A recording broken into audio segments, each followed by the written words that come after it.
So good evening, good afternoon, good morning. Live from Dallas, Texas, I'm Ranu Gupta, a strategy execution, talent, and digital innovation expert. I work with leaders, organizations, and teams to create an exciting vision of their future and guide them on how to innovate and leverage technology and their full human potential to realize it.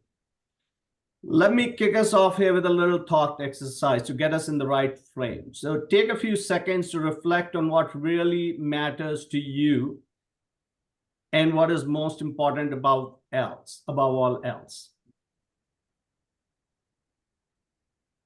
And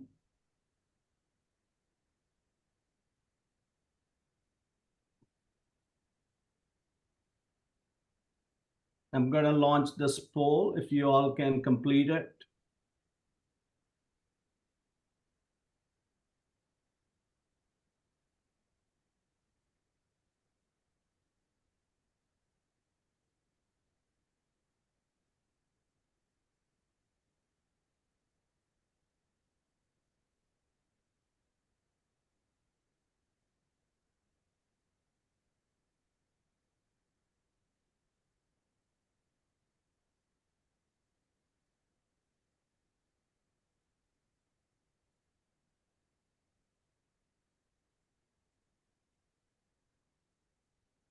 Okay, I'm gonna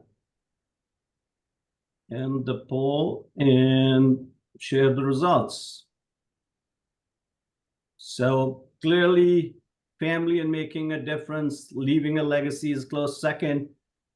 Friends, career, and wealth seem to be the least three. So really speaking, a good segue onto our topic for today.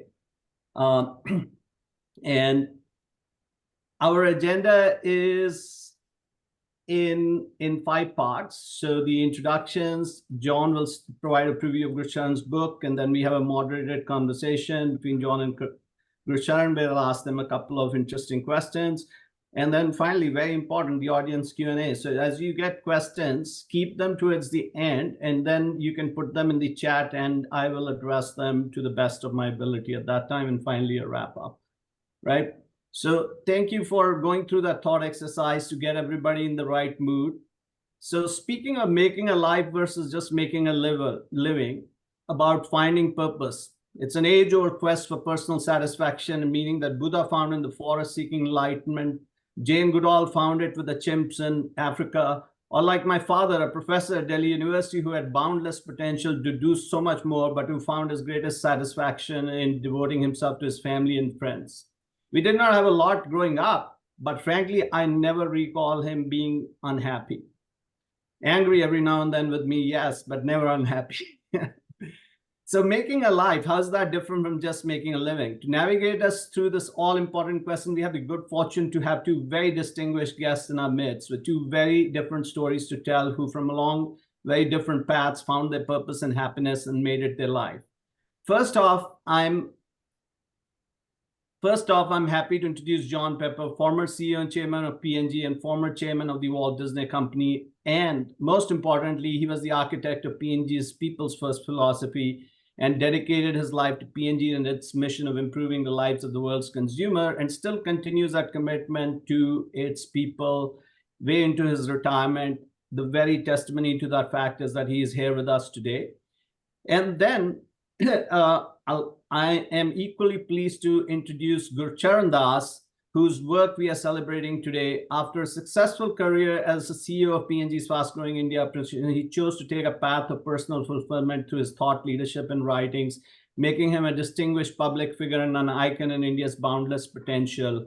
An icon of India's boundless through one of his early best-selling books, which I really enjoyed, India Unbound. Today, though, our topic is around his latest book, a memoir, Another Sort of Freedom, about one man's struggle to give meaning and purpose to life. We'll converse about his remarkable journey from corporate leadership to literary acclaim. On that note, I am very pleased to invite John to share some of his thoughts about Gurcharan and his books, and also his thoughts on what it meant to make a life. Over to you, John. Renu, thank you. Good morning, good afternoon, good evening, everyone from wherever you are. It's a pleasure to be with you. Thank you for joining. I understand Renu circulated a review I wrote about Gurcharan's fine book, which I won't get to, so I'll be fairly brief on this. I've become over the years a fan of memoirs. Not a lot of them, probably a handful, of which this would now rank within that handful. What this book did for me was meaningful on several levels. One, it told a story of a search for purpose of the man I had come to know over a period of maybe a decade when he was with P&G India when we moved into that country. And he was Mr. India and ran it like a sultan. And I was interested in this book to see how did he get there and where did he go from there, because I knew he left P&G in a very, very unique way to go on about writing. So what I learned in the book was that he unvarnished, totally transparent journey of his search for purpose from growing up in Punjab and going through the partition in 47, finding his way of all places to Harvard, to Procter & Gamble, and then concluding that that was not the end purpose, and becoming a writer and a noted political commentator in his home country of India. So I learned about a journey. I learned about a journey that was meaningful to me in terms of its relevance in certain particulars to my own life, in the search for purpose, in the role of other people, in finding that purpose. There was elements of substance that came from the book, you will find. He talks about self-forgetting as a path to high performance, self-forgetting. I hadn't thought of that phrase, but to me, it defined very well how our state of mind is when we're performing at our best. We're forgetting ourselves. We're just totally involved in what we're doing. Or his commentary about his wife, Banu, and how in her presence, he felt weightless. Love is weightless. Phrases in the book itself, which just turn on themselves into something of just of literary and personal significance. There were substantive things that I learned. Some of you will probably learn too. What is Hinduism? Not so much a bunch of beliefs as a way of life. And Dharma, what does Dharma mean? I've heard Dharma for, much of my adult life. I really didn't understand what it meant. I came out of the book at least better understanding it. So this book, this memoir, I would call it, memoir and history, operates on several levels that were very meaningful to me, and I think most readers will find very meaningful.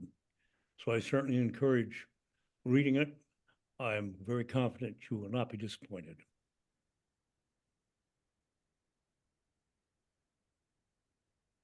Thank you, John. That was great. So thank you for that introduction. Thank you for your insights. I loved the review you wrote of Gurcharan's book. It was certainly heartfelt in many ways. So I certainly encourage everybody to read it. It's in the invite, and I'll share it when we send out the debrief. Let me get us into our dialogue. And this conversation is really about, let me start it off with John asking you this question. What shaped you growing up? Who were some of your role models? What were some of your pivotal moments? Yeah. Well, I want this story to be mainly about Gurcharan and his story, but to answer that question, I thought about it. And I've had many influences on my life. Many years ago, I wrote a paper called If It Weren't for Them. And I put down on that paper a list of, 20, 25, 30 people. Could have been 100, but wasn't. Well, if it weren't for them, my life would not be what it is. I would not be here today talking to you.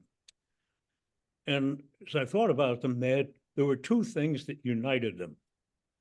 One was they made me think more highly of myself than I did at the time. They raised my expectations. They built my confidence. That was one group, many, many of them, and I'll touch on a couple quickly. And the other is, these were other individuals who set a standard of excellence a standard of excellence, of quality that I wanted to emulate. And the category of people who made me believe in myself, I certainly would start, as many of you would, in my case, with my mother in particular. She didn't go around telling me I love you and you're great and you can do anything. She just had a permeation, an attitude around her that I could do anything, and she kind of expected I would, but never put pressure on me. I got very lucky in my life. There's a lot of luck in life. I do think you make the most of it by whatever you're doing, pursue it like it's the only thing you'll ever do in your life. But I went into the Navy after I'd gone to school. I never would have joined P&G if it weren't for the Navy. That discipline it taught me, role models it produced in Captain Davis. By far the most important thing that happened to me was I persuaded a young lady I met in 1964 to marry me. It took me 3 years of groveling to get her finally to agree to marry me. And when that happened, it was the greatest expression of confidence I ever could have had that she would marry me. And I knew at that moment, my life was made. Nothing could go wrong. Joining P&G was a lark. I was going to be a lawyer. I decided to take 1 year off and go do this thing at a company I'd learned about from my mother, and ended up staying for 40 years. Why did I stay? Probably for the same reason that many of you on the call did. I had 2 bosses in my first year who believed in me, more than I ever believed in myself and being a success. My first 2 up boss invited me for dinner with his wife. I wasn't married yet, but not once, but twice. He had an offhand comment once to my wife before we were married that he thought someday everybody might be working for me. This was the most outlandish comment I'd ever heard. I thought they might fire me the next day.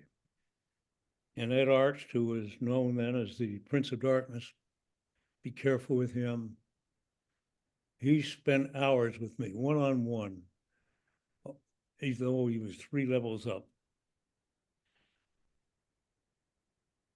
Italy changed our lives, and I'll stop with this perhaps in the interest of time. We were asked to go to Italy, and we loved doing it after I'd been with the company 7 years, and it was a whole new world for me because of the people I met, the new culture I encountered, the responsibility I held. And my life would not have been the change. Never would have been what it had been if we'd not gone to Italy and met, starting in 1974, 50 years ago, people who became my dearest friends and remain so today. So these are some of the things that have affected me, and people who believed in me. Standards of excellence, oh, they were all over the place. Getting to know John Smale, Ed Harness, Bob Iger at Walt Disney, Steve Jobs. I knew him only peripherally, but just enough to see here's a standard of excellence in some respects that is damn good and is worthy of being followed. Renu, I'll stop there. Yeah, that was great, John, giving us a preview of your background and how you grew up, and through the military to wooing your wife. Of course, the one about Francine is the most interesting for me. We should get her perspective sometime on it as well. That'll be a very different story, I'll tell you that. Right. Thank you. Moving on to Gurcharan. So Gurcharan, your and John's story. So let's a quick tidbit. When I joined P&G in the mid 90s, and I see my first my boss Sunil Durrani also on. So hi Sunil, if you're on, I just saw you. Thank you for joining. But when I joined, hi Sunil. Gurcharan had had left P&G, and John had just started as the chairman and CEO of P&G. So these were 2 iconic figures So I always wondered why Gurcharan would leave, such a successful growing company that he was doing so well at, and pursue a career he did. So we'd love to know, Gurcharan, what were some of your pivotal moments and what drove you to that? Well, let's begin at the beginning. First, very nice to be with all of you. And writing a memoir, writing this memoir has made me realize that you have to relive your life. And I've discovered that reliving your life is actually better than living it. And why? Because you can play God. You are the one who then decides what you remember, and what you remember 50 years, 60 years later is infused, that memory is infused with those years of experience. So the memory of an event actually is better than the event itself. And so, when you remember your life, you try and find a pattern. You try to connect the dots. This is why a memoir is different from an autobiography. A memoir has a theme, whereas an autobiography is a straight telling of your life. I was born here, I went to school here, I got married, and all that. In a memoir, you make an effort to get to know yourself. And so I would recommend it to all of you who have joined in. Write a memoir. If you may not want to publish it, but you'll get to know yourself. And that's one of the sort of rewards of this. But remember that there's a temptation to want to look good. All human beings have that. And you must resist that temptation, because the reader will quickly realize, if you put too much good about yourself, that this is a pompous ass, and why should I read him? Or if you make the opposite mistake and talk about only your failures, then he will say, or she will say, oh God, he's a loser, and why should I read him? So it's best to be yourself. Anyway, my story really begins from childhood, and I was lucky that my mother kept a diary. So I have some idea of my life. I appear on page 17 of her diary, where she says, this is a restless baby. And then a year later, she's calling me a difficult child. And another year later, she's calling me a troublemaker. At the age of 3, I learned to run, and I've been running ever since. And I mostly run into myself. At that point, they gave me a name, which was Ashok Kumar. Ashok Kumar means the Prince of Happiness. But my grandmother suspected that my mother gave me that name because she thought my mother was secretly in love with the Bollywood actor named Ashok Kumar. So that wasn't right. So she took me to her guru. She placed me at his feet, and she said, give this boy a name. And he saw me there, and he called me Gurcharan Das, which means the humble servant of the feet of the guru. And so I was transformed from the Prince of Happiness to the humble servant of the feet of the guru. Many years later, I asked him, why did you give me that name? And he says, well, it's good to learn, good to be reminded about humility in your life. And then he gave me the best definition of humility I've ever heard. And that is to take your work seriously but not yourself seriously. And that actually became then the dedication of my book. And that's the other sort of freedom which the book is about. And the dedication, I will read it, is to the happy few who don't take themselves too seriously. Anyway, so I am now in kindergarten, and I come home one day with a report card. And the report card, my mother is waiting at the door, and she sees me smiling. And so she says, "Did you stand first?" And my father is not far away behind her, and he tells her that was the wrong question. You should ask him what he likes about school. Does he like to draw? Does he like stories? Does he like music? What is he interested in? And that was the beginning of the binary in my life, where my mother's influence always was work hard, stand first in class, and that was all about one day you have to make a living. And my father's was always more relaxed when he said that, yes, but you've got to make a life. And it began in kindergarten. So fast forward, I'm 17 years old. I have got a scholarship to Harvard to do my undergraduate studies. And we are at the airport in Delhi, Palam Airport. My mother has tears in her eyes as the Air India flight is waiting to take me to America. And so she says, now study something useful. You'll need a job. So she says, why don't you be an engineer like your father? Engineers will always get jobs in India. And so dutifully, I arrive at Harvard and I sign up my major as engineering.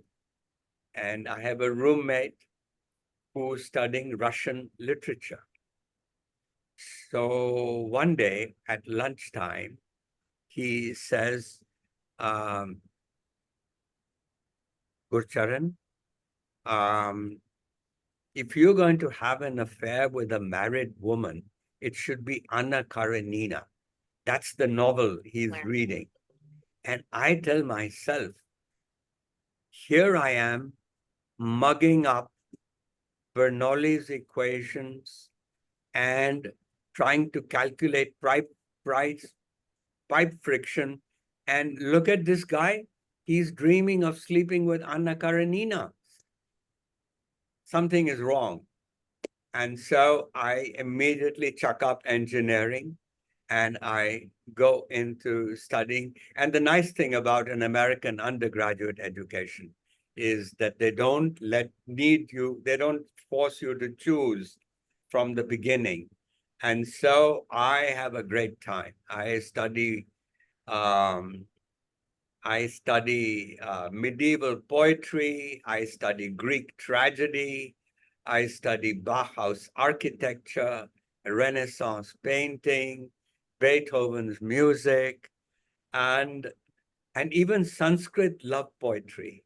And when my mother hears, oh my God, what's he doing studying Sanskrit at Harvard? A dead language. Now only the dead will give him a job. My father then has to reassure her that he's making a life through books. Anyway, by my junior year, even Harvard gets worried.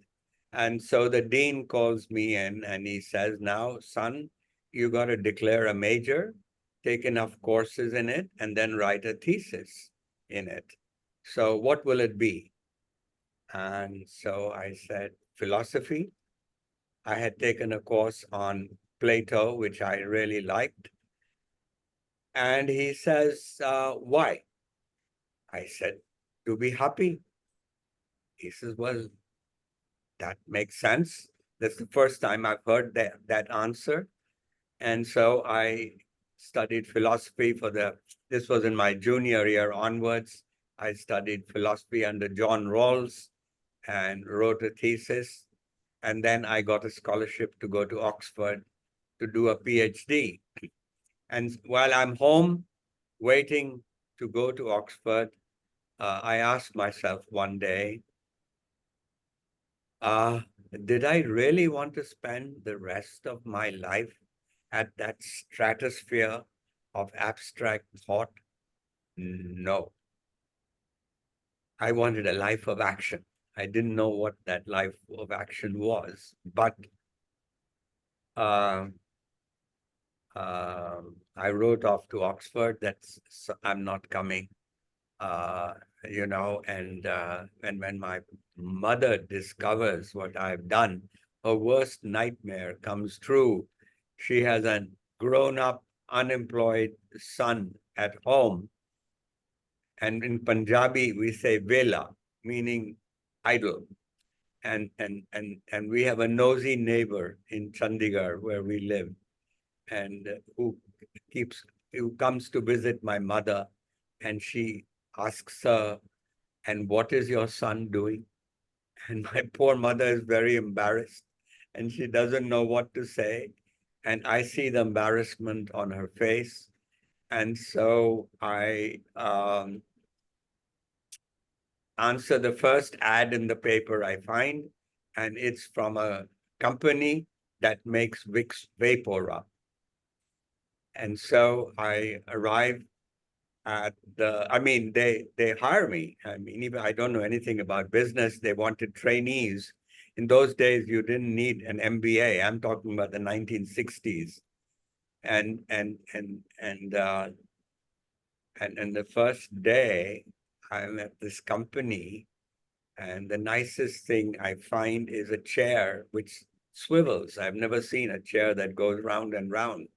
And I love sitting in that chair and going round and round. And the boss, I've been put into for sales training. So the boss arrives, and it's sales manager, and the other few guys in the room get up, and I didn't know you had to get up, but he says he's giving advice to us, saying that, look, now you're going to go on a tour of sales, and you're going to visit towns in Gujarat. That was the town, the state I was going into, and learn the names, memorize their phone numbers, memorize their names of the stockists that in charge of the distribution, and memorize the railway timetable, which time your train goes and leaves. So I asked him, why memorize something which you can look up in the railway timetable? And he gives me a look, and then he moves on. And soon we meet again, and I ask some more questions about, what the job entails. And by the end of the day, I hear that I'm being fired on the first day at the job because the sales manager has gone and told the boss, the managing director, that this guy he's not right. He doesn't sound right. He's asked too many questions. And so the next day, I'm told I have to pack up and go. And but soon the big boss calls me in, and he talks to me, and he says, I think we've made a mistake. You don't have to go. And I guess he didn't mind my asking questions, but that was the atmosphere in which I was thrown in. Very different.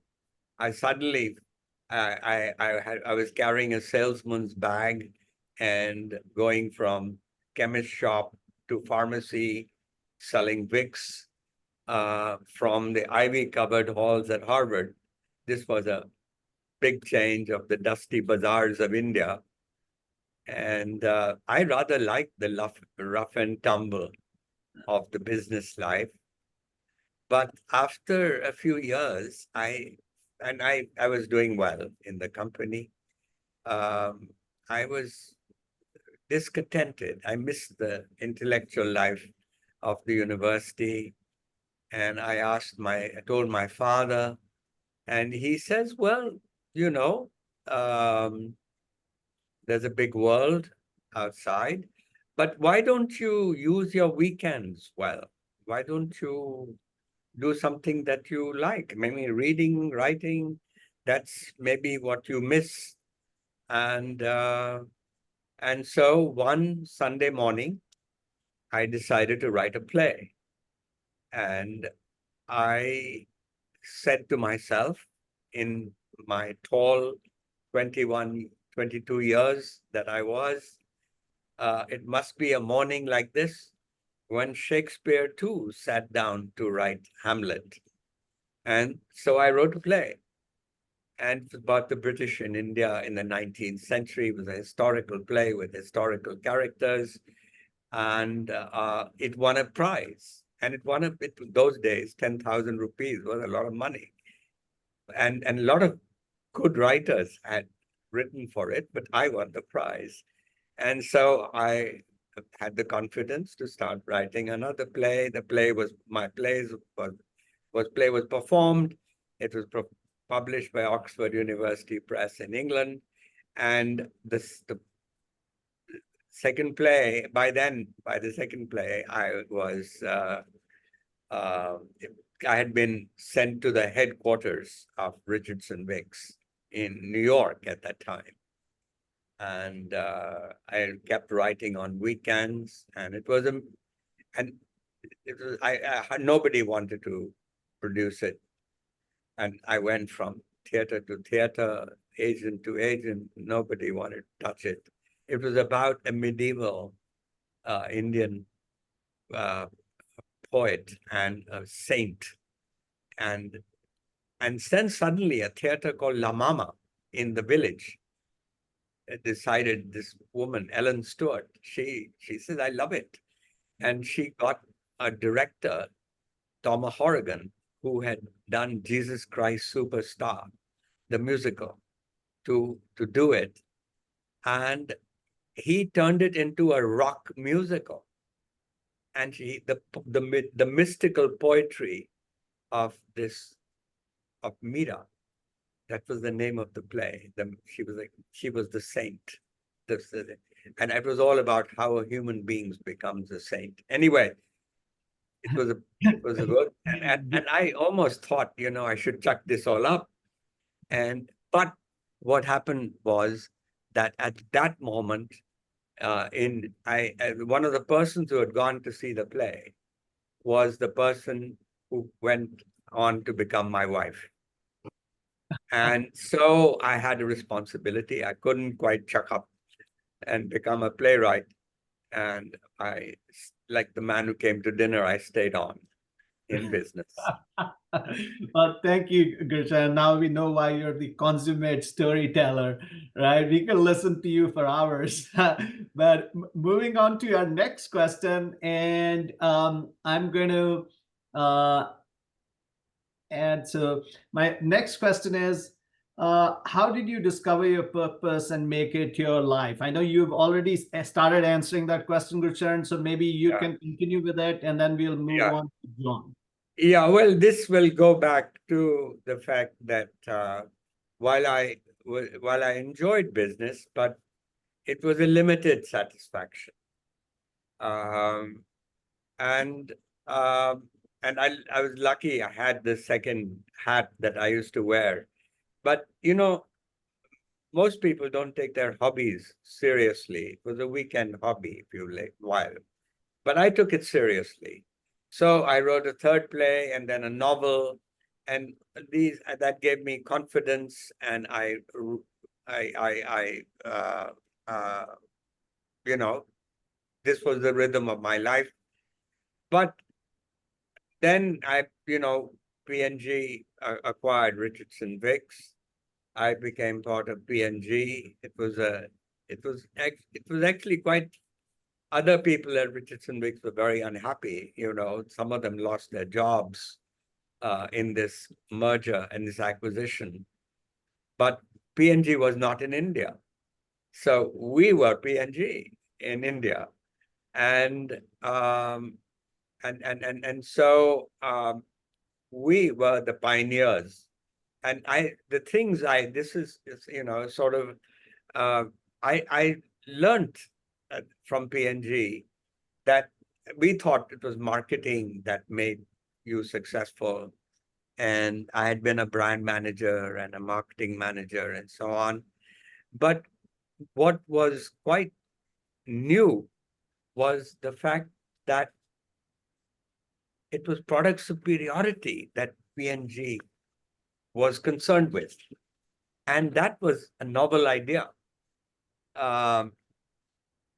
for us. And they had 1,000 people at the R&D center washing white shirts to make them whiter. And it was a brave new world opened up. And the other thing that I found interesting about P&G was the one-page memo. I thought, in fact, later on, when I became a full-time writer, I became a columnist for the Times of India. And from that one-page memo, I had learned how to make a beginning, a middle, and an end to a newspaper column. And I think that there were other qualities, other aspects, because Ed Arts immediately detected. He says he's an oddball. He called me an oddball. But it had room for oddballs too. And it wasn't the sort of, we had said, oh my God, P&G, you got to wear a white shirt. So I went and bought half a dozen white shirts. We had all these myths about P&G when we first became P&G. But in fact, there was a quality, a human quality. Ed Arts, I say, because he was reputed to be the Prince of Darkness, as John just told us. And but there, they at one point in my career, I'd been for now 10 years the head of the Indian company and running also part of Southeast Asia from there. And they had bigger plans for me, I thought, and they sent me to Cincinnati. And so the fact of the matter is that en route, I told them, look, I'd like 6 months or the semester. The Harvard actually offered me a position as a writer in residence. I'd already written a novel and plays, so it was very nice to go back to my university. And also, the business school showed an interest and in me, and so I spent the fall semester of '91 at Harvard, and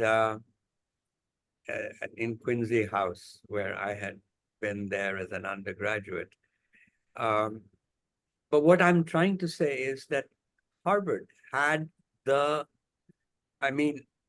P&G had the human quality in giving me a sabbatical. That's not very often it happens with full salary. It was amazing. And that's why I have very good feelings about P&G. And even, when I left P&G at 50, John Pepper was then the boss, and he showed a concern, asking, was I going to be all right? Financially, was I going to be all right? What did I really want to do? And he gave me one advice. He said that, well, instead of just writing about a newspaper column about the what's happening in India, which were the reforms, which transformed the country, by the way, in the early 90s. He says, jump into politics, go and get, put your ideas in practice. Because I was a classical liberal and I didn't approve of the socialism that we had going. Anyway, my departure from P&G was related to the fact that one day in Cincinnati, I was driving to work from my home in Indian Hill, and I turned on NPR, and on the radio, there was a very good program which said that the reforms in India were in trouble. Now, I haven't talked about politics or in this program today, but really, India had for the first 40 years a socialist economy where the government over-regulated enterprise, almost throttled it. And I'm not sure if we have time to tell that, to tell a story, Ranu, but maybe I should tell it because there was a flu one year in India, and we sold a hell of a lot of Vicks VapoRub. And we were celebrating at the end. We had been the best subsidiary of Richardson Vicks in the world. And then a summons arrived from Delhi, from the government, which said we had broken the law. And what was the law? That's in the socialist government. The law was that we were allowed to sell only so many tons of Vicks. This was in the interest of having competition, not monopoly. So well thought through, but just imagine the breaking that law was the licensing law. We called it license Raj, by the way. Breaking the law entailed a 3-year jail sentence. So I arrived in Delhi, and the high bureaucrat who interviewed me, he treated me like a criminal, and he said, I explained to him there was a flu, and I thought we were doing good for the country and during this epidemic, helping millions of people. And but he said, in the end, you broke the law, and now the law will take its course. And so, I was scared, but he threw me out of his office. But at the door, I turned around and I asked him, I said, sir, this news will get out. Not every day an executive of a multinational is sent to jail. And he says, are you threatening me? I said, no, it'll get out. And we are American multinationals. So in the New York Times and Washington Post and other places, people will read and when they read what happened, they'll wonder, what sort of a country is that? What sort of a person is that prime minister of that country who'll do this?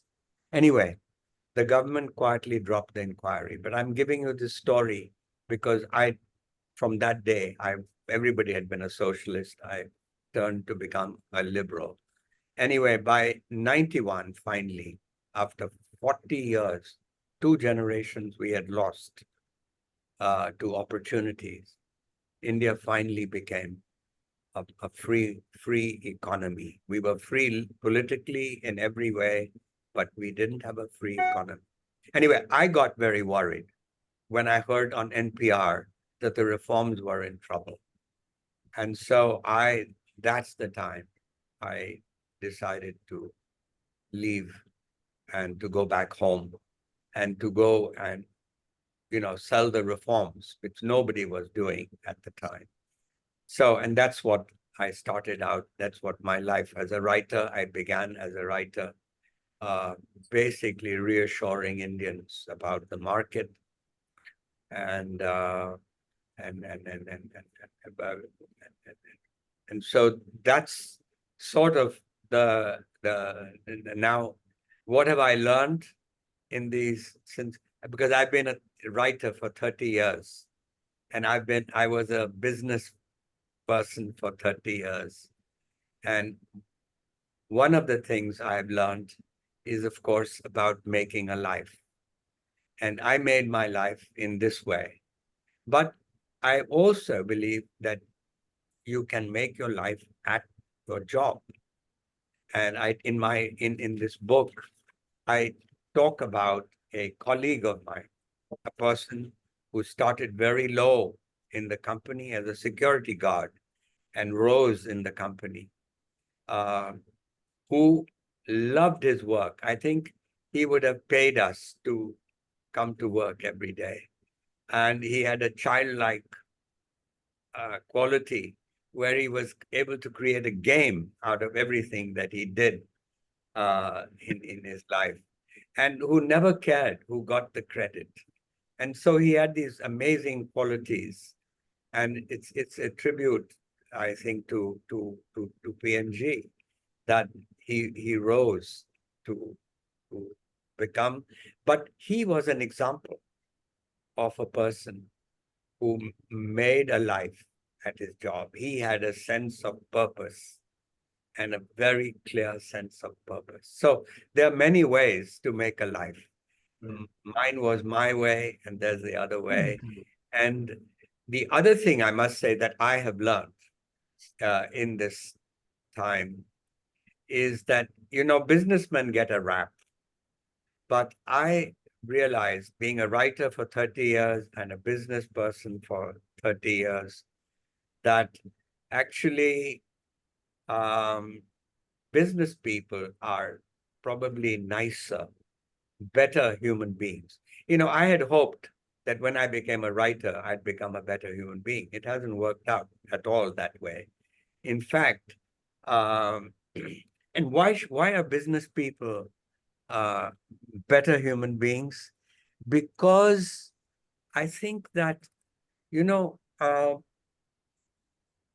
business people they understand interdependence from day one, because they have customers, they have to satisfy their customers. They have suppliers, they can't squeeze their suppliers too hard, otherwise they'll get hurt. They have employees, and unless you treat your employees fairly and with respect, you won't succeed. They'll leave you. So whereas a business person depends on others, a writer doesn't. As a writer, I don't need anyone. I'm in this bubble, in this study of mine, and so you have to think of others to be a nicer human being. Gurcharan, Anyway. that was great. Thank you. We can continue listening to you, but we are running out of time. So Yeah. to kind of conclude, I think I'll hand it over to you, John, to talk us about how you, right, like Gurcharan segued beautifully saying how business people, so you found your purpose in business. Share with us what and how you kind of found what gave you the most satisfaction, and also if you can give advice to others. I would also be very curious to hear is that, like the way Gurcharan found, how can we find our own purpose? So with that, we'll have to wrap up. Well, I'd like to suggest we get questions from the audience. So I'm going to make my response to your question very brief. I expected to go to law school, as I mentioned, after a year at P&G. People would ask, why did you stay? And each of us would have our own reason. But I think the bottom line, I fell in love with the company. And I'd say that to some undergraduates. They'd look at me with a sense of wonder And how would you fall in love with a company? And I said, really what I'm talking about is I fell in love with the purpose of the company. I fell in love with the values of the company, integrity, doing the right thing. And I fell in love with the people. And from all of this came really three mantras for me, which have guided my life as best as I can do imperfectly. And they are a commitment to service to others. And it isn't just about a company. P&G has to serve people, as Gurcharan is talking. Service starting above all with your family. Leadership, whatever you're doing it well and keep doing it better tomorrow. I wrote down with a pen my feeling of what my purpose was. It didn't originate at this point, but it came in 1970 after I've been with the company 7 years, and I'm sure it grew out of my parents, my religion. And it was very simple: to fulfill my God-given abilities as best as I could, and along the way to help other people as best as I could. And that's really my purpose. We're all here on Earth for an indefinite, finite period of time. It's a huge opportunity. We're blessed every day. Certainly somebody my age is doubly blessed. And we have an opportunity to make a difference in some fashion, small as it may be, unnoted in history as it will be. But we have that opportunity, beginning with those closest to us, our family. It was not a surprise to see where family registered in your poll. And we have to do it better tomorrow and keep learning and curiosity. The wonderful stories you've heard from Gurcharan are laced with curiosity. What more can I learn? What more can I do? The excitement of living every day and knowing the benefit of it. So this mantra of service to others, which I did not think when I joined P&G. Listen, I was in it to try to get from assistant brand manager to brand manager. But that didn't last forever because I continued to develop this attitude of playing back what I had been given again and again.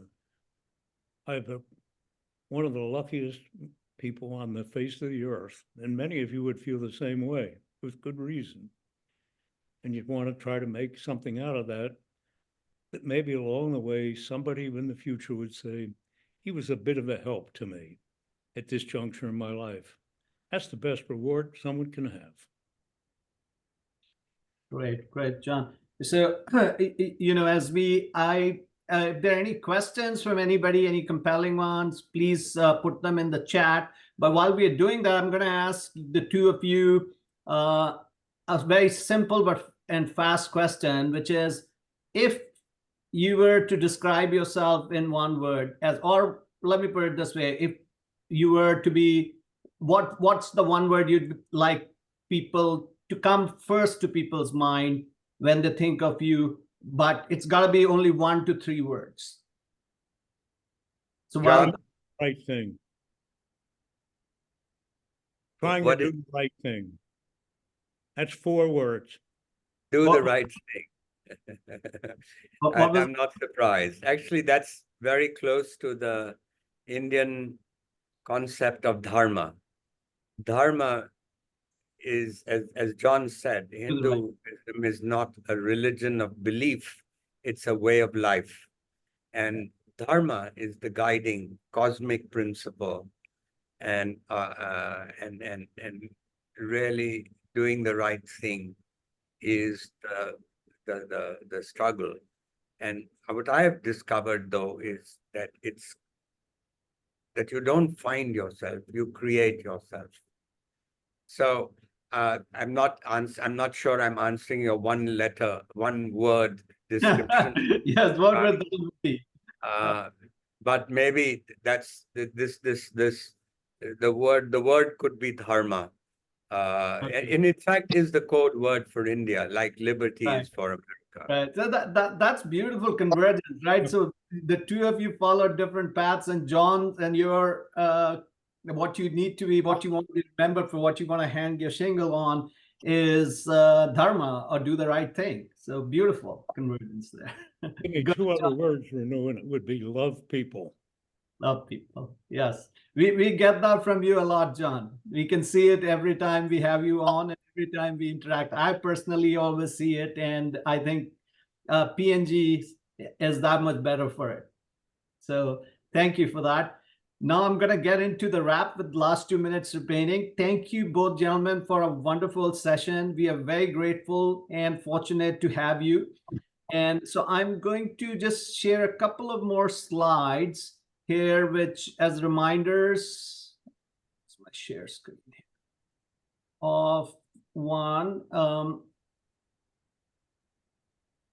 I'm going to be sharing both the recording of the session and a link where you can order Gurcharan's latest book, Another Sort of Freedom.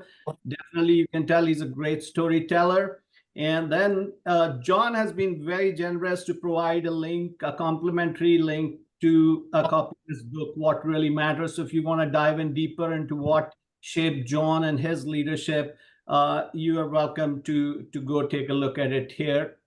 In addition, a few things I wanted to remind you about the network, right? I reconnected with P&G alumni when I first attended the conference in Madrid. And for me, it was an instant reconnection, and it was all about community. And so to be part of that community, I encourage you to go, if you're not already, to go to pgalums.com and register yourself. Look to attend our events. Come join us at the Berlin conference next year. It will be amazing. I can promise you that. To the point, I might even offer to pay for your hotel stay in case you are disappointed. So, but with caveats there. And then finally, one of the important organizations that's part of the network is the P&G Alumni Foundation. Deb, Kirti, Sarah, do amazing work there. And do look at ways to contribute this. So if you want to make a difference, look at the foundation. And then finally, there's a survey at the very end. So don't forget to complete it so that we know how we can improve future events. But I just wanted to say thank you all very, very much for being on, and from various time zones. We have had, we had 420 registrants. We had about a third of you participate. And so we really appreciate it. If you have questions that are unanswered, send them to us and we will look to get them answered post the meeting. So on that note, we are on the hour, and I'm happy to say goodbye and thank you. Thank you. Thank you. Thank you. Thank you. Thank you, everyone. Thank you. Thank you. Thanks, everyone. Thank you, everyone.